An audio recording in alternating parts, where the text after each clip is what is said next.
Hello everyone, welcome to the perfect commerce classes. आपका एक बार फिर से बहुत बहुत स्वागत है हमारे YouTube channel the PCC commerce में। आपका एक बार फिर से बहुत बहुत स्वागत है।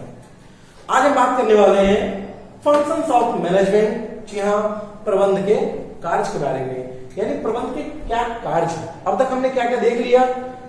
मैनेजमेंट का मीनिंग एंड डेफिनेशन हम देख चुके हैं, फीचर्स, ऑब्जेक्टिव्स, इंपोर्टेंस।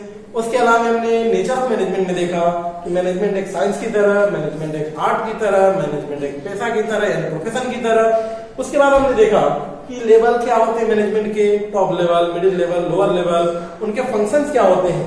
और आज हम बात करने वाले हैं मैनेजमेंट का फंक्शंस क्या है। देखिए, फंक्शंस की बात हमने पहले भी वीडियो में की थी, लेकिन उसमें जो था वो लेवल के फंक्शन थे और यहाँ है मैनेजमेंट का फंक्शन। इसलिए बहुत ध्यान रखिएगा कि एग्जाम में आपसे क्या पूछा जा रहा है। अगर एग्जाम में पूछा जाए फंक्शंस ऑफ मैनेजमेंट, तो आप आज जो बताने जा रहे हैं उसकी चर्चा करेंगे। और अगर आपसे पूछा जाए लेवल ऑफ फंक्शन पूछा जाए तो फिर आप लेवल की बात करेंगे। तो चलिए बात करते हैं क्या कि हम जिस मैनेजमेंट के बारे में इतने दिनों से जान रहे हैं, समझ रहे हैं, आखिर इस मैनेजमेंट के कितने फंक्शन होते हैं। तो आपने देखा होगा कि डिफिनेशन बताने के क्रम में हमने आपको बताया था कि management refers to conducting a set of functions, planning, organizing, staffing, directing and controlling to get done work in efficient and effective manner। उसमें हमने 5 फंक्शन की बात की थी, जिसमें मुख्य रूप से पहला फंक्शन है हमारा प्लानिंग, जिसको हम लोग हिंदी में नियोजन के नाम से जानते हैं। दूसरा फंक्शन ऑर्गेनाइजिंग अर्थात संगठन के नाम से जानते हैं। और तीसरा फंक्शन है हमारा स्टाफिंग, जिसको हम लोग नियुक्तिकरण के नाम से जानते हैं। चौथा फंक्शन जिसे आप डायरेक्टिंग या निर्देशन के बारे में जानते हैं। और पांचवा फंक्शन जो होता है वो होता है कंट्रोलिंग अर्थात नियंत्रण। ये अलग बात है कि डायरेक्टिंग के 4 भाग में और भी आगे बांट दिया गया है, इसकी चर्चा हम आगे भी करेंगे। और आप बिल्कुल ही घबराएंगे नहीं, क्योंकि इन पांचों फंक्शंस के बारे में बहुत डिटेल अलग अलग भी हम चर्चा करेंगे।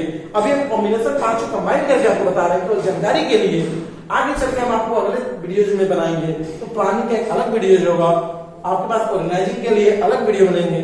इस तरह से अलग अलग हम फिर से आपको क्लियर करते जाएंगे। फिलहाल हम पांचों फंक्शन के बारे में कुछ थोड़ा थोड़ा जान लें। देखिए, पहले फंक्शन प्लानिंग क्या है। पहला सवाल आपको उठेगा आपसे, प्लानिंग है क्या, व्हाट इज प्लानिंग, या फिर what you mean by planning. तो देखिए, प्लानिंग जो बना है सब ये प्लान शब्द से बना है। प्लान का अर्थ आप सब लोग जानते हैं, प्लान का कहीं ना कहीं अर्थ होता है योजना बनाना। और योजना जब भी बनता है तो किसी भी कार्य को करने से पहले योजनाएं बनती हैं, जिससे मुख्य रूप से हम लक्ष्य निर्धारित करते हैं कि हमारा टारगेट क्या होगा, उस लक्ष्य को पूरा कैसे करेंगे। इन सारी चीजों के बारे में बात होती है प्लानिंग। तो प्लानिंग को मुख्य रूप से अगर डिफाइन किया जाए तो कहा जाता है it refers to thinking beforehand, अर्थात किसी भी कार्य को करने से पहले उसके बारे में सोचना कि हमें क्या करना है, what to do, when to do, why to do. इन सारी चीजों के बारे में पहले से विचार करना कि हमें क्या करना है, कब करना है, कहाँ करना है, कैसे करना है। इन सभी चीजों के सभी विषय वस्तु, सभी सब्जेक्ट मैटर्स के बारे में पहले ही सोच लेना। किसी भी कार्य को करने से पहले उसके बारे में सोचना ही प्लानिंग है।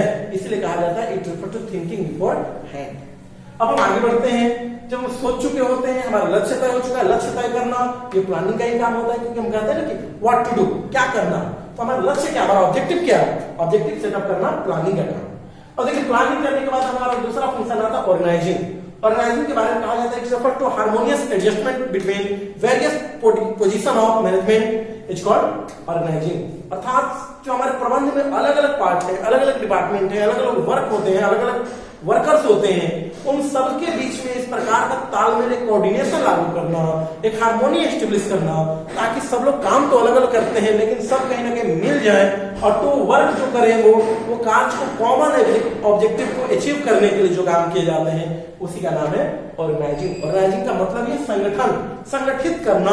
अर्थात कि हमने जो प्लान बनाया है प्लानिंग में, उस प्लान को प्राप्त करने के लिए, उसको टारगेट को अचीव करने के लिए हम जो रिसोर्सेस असेंबल करते हैं, साथ ही साथ व्यक्तियों का एक जो ग्रुप होता है, जो हम अलग अलग पोस्ट बनाते हैं ताकि हमारे उस पर आगे चल करके एम्प्लॉय को हम लाके सेटअप करें। हम जो पोस्ट बनाते हैं, पोस्ट क्रिएशन करने के बाद उनका अथॉरिटी, रिस्पॉन्सिबिलिटी, हम कार्य को छोटे छोटे भागों में बांटते हैं, डिवीजन ऑफ वर्क करते हैं। इन सारा काम करते हैं हम लोग ऑर्गेनाइजिंग में, क्योंकि ऑर्गेनाइजेशन का मतलब नहीं होता है संगठन का निर्माण करना। हमारे यहाँ कितने एक ऐसे स्ट्रक्चर का निर्माण करना जिसमें मुख्य रूप से ये समझ में आए कि हमें कितने लोगों की जरूरत पड़ेगी आने वाले समय में, हमारा स्ट्रक्चर क्या होगा, किसकी पोजीशन क्या होगी, कौन किस पोस्ट पर कार्य करेगा। इन सारी चीजों को जानने के लिए हम बनाते हैं संगठन। अर्थात लक्ष्य को प्राप्त करने के लिए कार्य को छोटे छोटे भागों में बांट देते हैं, डिवीजन कर देते हैं अपने वर्क को, यानी वर्क डिवीजन करते हैं और उसके बाद अलग अलग पोस्ट डिटरमाइन करते हैं, पद बनाते हैं कि हमारे अलग अलग पोस्ट पर अलग अलग हमारे यहाँ संस्था में लोग काम कर सकें, स्किल बनाते हैं ऑर्गेनाइजेशन में। ध्यान रखिएगा एक बात को, इसमें एम्प्लॉय नहीं लाए जाते हैं बल्कि उनके लिए पोस्ट क्रिएशन होता है।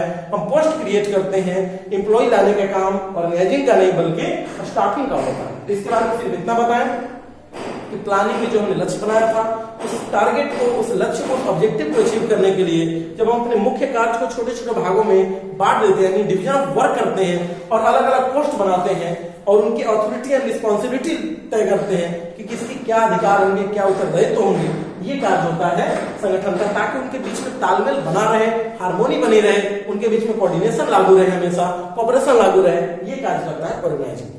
अब देखो उसके बाद हम बात करते हैं स्टाफिंग। और एक सबसे इंपॉर्टेंट बात ये कि आप पांचों फंक्शन को समझने के लिए एक सिंपल सा मेरा ट्रिक याद कर लीजिए कि प्रत्येक फंक्शन को एक दूसरे से कोरिलेट कर दीजिए। उसके बाद आप देखेंगे कि आप एक फंक्शन बताएंगे, ऑटोमेटिक आपके दिमाग में पांचों फंक्शन की तस्वीर सामने एकदम नजर आएगी। जैसे देखते हैं ट्रिक के रूप में कि प्लानिंग में हमने पहले टारगेट बनाया, अपने संगठन में क्या था ऑर्गेनाइजिंग में कि हम उस टारगेट को अचीव करने के लिए वर्क को छोटे छोटे भाग में बांट देते हैं, अलग अलग पोस्ट बनाते हैं ताकि हम ये तय कर सकें अथॉरिटी और रिस्पॉन्सिबिलिटी की कौन किस पोस्ट पर होगा, उसके कार्य क्या होंगे, ये होगा संगठन। अब देखिए उसके बाद आते हैं स्टाफिंग। ठीक, इसके बाद स्टाफिंग का कार्य आता है ऑर्गेनाइजिंग बाय स्टाफिंग। स्टाफिंग में ये देखा जाता है कि ऑर्गेनाइजिंग में जो हमने पोस्ट बनाया था उस पोस्ट पर अभी तक हमने मना किया था कि इसमें किसी एम्प्लॉय की भर्ती नहीं होती, एम्प्लॉय नहीं आते अभी। तो अब हम स्टाफिंग में देखेंगे कि ऑर्गेनाइजिंग में जो खाली पोस्ट बने थे, वैकेंसी जो थी, उस पर अच्छे और योग्य लोगों को यानी सुटेबल पर्सन को लाना और उन्हें कोशिश करना कि वो संस्था में लंबे समय तक बने रहे, ये कार्य होता है स्टाफिंग। आप नाम से समझ सकते हैं स्टाफ मतलब ही होता है एम्प्लॉय। इसके बारे में कहा जाता है it refer to feeling and keeping fill the post with the suitable person, that is called staffing. अर्थात प्लानिंग में हमने टारगेट बनाया, ऑर्गेनाइजिंग में उस टारगेट को अचीव करने के लिए हमने कई फंक्शन को बांट दिया छोटे छोटे भागों में। उसके बाद हमने उसमें एस्टेब्लिशमेंट लागू किया, यानी कि उसमें हार्मोनी को एस्टेब्लिश किया। उसके बाद हमने स्टाफिंग में जो पोस्ट बने थे उस पर अच्छे अच्छे लोगों को लाया, उस पर खड़ा किया और उन्हें लंबे समय तक बनाए रखने की व्यवस्था हमने की। अब देखिए डायरेक्टिंग आता है। डायरेक्टिंग में क्या बताया गया, निर्देशन, जैसा कि नाम से स्पष्ट है, निर्देश देना, डायरेक्शन देना। यानी कि आपने जो स्टाफ लाया था वो अभी काम के बारे में नहीं जानते कि उन्हें क्या करना है, तो उसके कार्य के बारे में उन्हें निर्देशित करना, उन्हें बताना, डायरेक्ट करना, उनको इंस्ट्रक्ट करना ताकि वो जान सके कि उन्हें एक्चुअल में करना क्या है। इसके बारे में कहा जाता है instructing, communicating, inspiring and guiding, provide guidelines to the human resources in the organization, that is called directing. अर्थात सीधी सी भाषा में ये कहें कि निर्देशन हमें ये बताता है कि जो संस्था में हमारे कर्मचारी आए हुए, नियुक्तिकरण में जो कर्मचारी आए हैं उनको कार्य के बारे में बताना। नियुक्तिकरण ने कहा कि संगठन में जो खाली पोस्ट थे उन पर योग्य लोगों को लाना, उन्हें लंबे समय तक बनाए रखना। डायरेक्टिंग ने कहा कि जो हमारी संस्था में स्टाफ आ चुके हैं उनको कार्य करने के बारे में बताना। उसके लिए देखिए डायरेक्टिंग में 4 भाग बांटे गए हैं, जिसमें मुख्य रूप से सुपरवाइजर, जो कि हमने लो लेवल की बात की थी, सुपरविजन यानी काम पर नजर रखता है। उसके बाद कम्युनिकेशन के माध्यम से अपनी बातों को समझाते हैं। उसके बाद हमारा लीडरशिप, नेतृत्व, आप एक नेता की तरह उनका लीड करते हैं उनको, ताकि वो उनको बता सके कि उन्हें करना क्या होगा। और लास्ट में होता है मोटिवेशन, क्योंकि कर्मचारी को मोटिवेट करना बहुत जरूरी होता है। कर्मचारी एक मोटिवेटेड एम्प्लॉय ही आपके काम को सफल बना सकता है। जो एम्प्लॉय मोटिवेट नहीं होगा वो कार्य को सफल नहीं बना पाएगा, इसलिए मोटिवेशन की आवश्यकता भी पड़ती है। आगे चलकर चारों फंक्शन को भी क्लियर करेंगे, अभी फिलहाल इतना ही समझना था आपको। उसके बाद देखिए 5वें फंक्शन में आता है हमारा कंट्रोलिंग, जैसा नाम से स्पष्ट, कंट्रोल करना अर्थात नियंत्रण करना। नियंत्रण किस पर, तो नियंत्रण की क्या आवश्यकता इसलिए मैनेजर को होती है कि उसने डायरेक्टिंग में जो हमने डायरेक्शन दिया था उसके बाद ये देखा जाता है कि जो कर्मचारी को हमने काम के बारे में बताया था वो कर्मचारी उस काम को उस मुताबिक कर रहे हैं या नहीं कर रहे हैं, जो उनको निर्देश दिए गए थे उस निर्देश का पालन हो रहा है या नहीं हो रहा है। इसके लिए क्या होता है कि हम जो टारगेट देते हैं उनको, उस कार्य से उनके कार्य के मिलान करके देखते हैं। एक जो हमने टारगेट दिया था करने के लिए और एक जो रिजल्ट जो कर्मचारी करके देते हैं, दोनों को मिलान किया जाता है। अगर उसमें कुछ डेविएशन, कुछ कमी, कोई विचलन प्राप्त होती है, कुछ गलतियां नजर आती हैं, तो उन पर करेक्टिव एक्शन लिया जाता है। उन गलतियों को सुधारने के लिए जो कार्रवाई की जाती है उसी का नाम होता है कंट्रोलिंग। जब तक कंट्रोलिंग नहीं होगी तब तक कर्मचारी उस कार्य को सही करेंगे, इसकी गारंटी कम होती है, क्योंकि कर्मचारियों के अंदर से डर निकल जाता है कि हमारे काम की जांच भी होगी। तो कंट्रोलिंग बहुत जरूरी होता है, क्योंकि कंट्रोलिंग के बारे में कहा जाता है it refers to bringing the actual result closer to desired result and corrective action that is called controlling. यानी कि कंट्रोलिंग ये बताता है कि निर्देशन में जो हमने निर्देश दिया था कर्मचारी को, उसके बाद उसकी कार्य की जांच करना कि जो निर्देश में बताया गया था और जो कर्मचारी ने किया उस कार्य को दोनों को मिलान करना, तुलना करना और ये देखना कि उसमें अगर कोई कमी हो तो उस कमी पर एक्शन लेना, इसी का नाम है नियंत्रण। तो आपने अभी देखा प्लानिंग से लेकर कंट्रोलिंग तक। एक बार फिर से रिवीजन के रूप में देख लेते हैं थॉट में कि प्लानिंग में कहा जाता है कि किसी भी कार्य को करने से पहले उसके बारे में सोचना, हम लक्ष्य तय करना कि हमको क्या करना है, कब करना है, कैसे करना है, सारी बातों का निर्धारण होता है, डिटर्मिनेशन होता है प्लानिंग। उसके बाद आते ऑर्गेनाइजिंग में। ऑर्गेनाइजेशन ने कहा कि प्लानिंग में जो हमने लक्ष्य बनाया था उस लक्ष्य को प्राप्त करने के लिए काम को छोटे छोटे भागों में बांट देते हैं, डिवीजन ऑफ वर्क करते हैं। उसके बाद अलग अलग पोस्ट बनाते हैं और उस पोस्ट की अलग अलग अथॉरिटी पावर डिसाइड करते हैं, अथॉरिटी एंड रिस्पॉन्सिबिलिटी और अकाउंटेबिलिटी तय करते हैं कि हमारे जिस पोस्ट पर जो भी व्यक्ति काम करेगा उसके क्या अधिकार होंगे, क्या कर्तव्य होंगे और सब एक दूसरे से जुड़े रहेंगे। इसका मुख्य कार्य ये भी होता है कोई हार्मोनियस शेड्यूल करना ताकि तालमेल बना रहे।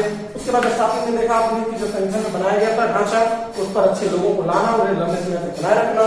डायरेक्टिंग ने उनको कार्य करने के बारे में बताया कि जो स्टाफ हमारे हैं उनको कार्य कैसे करना है। और कंट्रोलिंग ने कहा कि जो कार्य दिया गया था उस मुताबिक कार्य हो रहा है या नहीं हो रहा है, अगर गलत हो रहा है तो उस पर एक्शन लेना ताकि भविष्य में इस प्रकार की गलतियां न हो। इस प्रकार से आप देखेंगे कि ये जब टॉपिक था हमारा फंक्शन ऑफ मैनेजमेंट अर्थात मैनेजमेंट के कार्य यानी प्रबंध के कार्य। उम्मीद करते हैं आपको बहुत अच्छे से समझ में आ गया होगा। अगर नहीं इसमें और कोई दिक्कतें आई होंगी, अगर कोई समस्या आ रही होगी तो आप हमारे वीडियो में कमेंट जरूर करें, क्योंकि हम उस कमेंट के बाद उस पर यथासंभव कोशिश करेंगे कि आपको अच्छा जवाब दे सकें। और इस तरह से हमारे वीडियो को तब तक से आप सब्सक्राइब करते रहें चैनल को और वीडियो को लाइक करते रहें, ज्यादा से ज्यादा शेयर करें। मिलते हैं अगले क्लास में। धन्यवाद।